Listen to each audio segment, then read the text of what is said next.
Yun mga idol, see you sa tryout ng 16 under ng JY Titans 2025.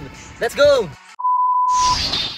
Finally, at nakarating na tayo dito sa venue ng event. Dito nga pala gaganapin ang tryout sa Sports Hub Antipolo City. Grabe mga idol, ganito nakarami yung tao pagdating namin. Ito nga pala ang unang hakbang. Kailangan nila magpa-register dito. At pagtapos ay pwede nang pumasok sa loob. Nakakatuwang isipin na marami talaga sa ating mga kabataan. Grabe ang pangarap pagdating sa basketball. Siya nga pala mga idol, umabot ng 300 plus ang registration nila. Take note para ito sa mga walk-in pa lang. At wala pa dyan yung mga nag-fill up online na galing sa mga malalayong lugar. Dito nga ay pumasok na kami ni Ali at tumahanap ng pwesto para makapitik na mas maganda-ganda. Mga idol, medyo bago pala tayo sa ganitong sistema. Sa totoo lang ay first time kong makarating sa ganitong tryout. Kaya hindi ko in-expect ng mga player na sumasalang ay sobrang sandali lang sa loob ng court. Kaya alam nyo ba, isa sa tip para sa ating mga young players na nice mag-tryout sa iba pang mga lugar. Lalong-lalo bukas pala sa ating mga 14 under at sa iba pang category. Ito yung tip na talagang maibibigay ko sa inyo. Mga idol, unang-una, siguraduhin nyo na sa umpisa pa lang ay pakita nyo na solid ang laro ninyo. Hindi ko naman sa sinasabi na bawal magkamali. Ang tingin ko kasi, ang isa sa hinahanap nila dito ay yung tipong kahit nagkamali ka ay handa kang bumawi at mas galingan sa depensa. Hindi ba kasing napansin ko dito mga idol na parang naglilimahan lang Kulang sa hustle, kulang sa paghahanda, lalong-lalong kulang sa pagpapakondisyon ng katawan.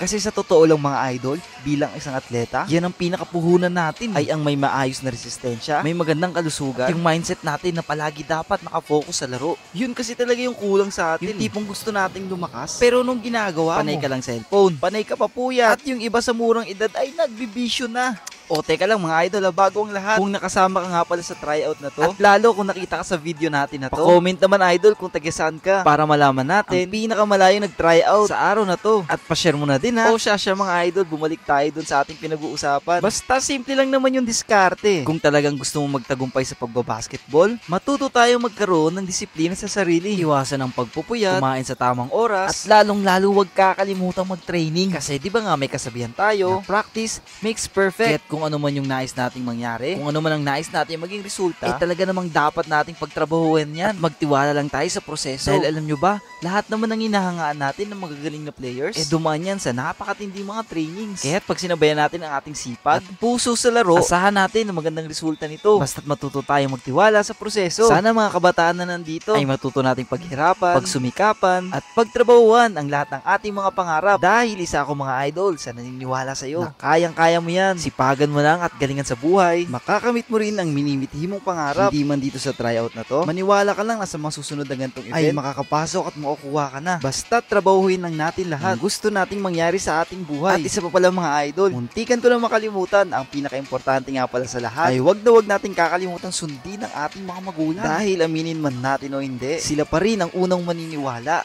at magtitiwala sa'yo na ang lahat ng to ay matutupad at makakamit mo rin sa tamang panahon. O paano mga idol? Good luck at kita-kits tayo sa susunod na kabanata ng inyong buhay basketball. Galingan lang natin sa buhay mga idol. Let's go! Basketball highlights.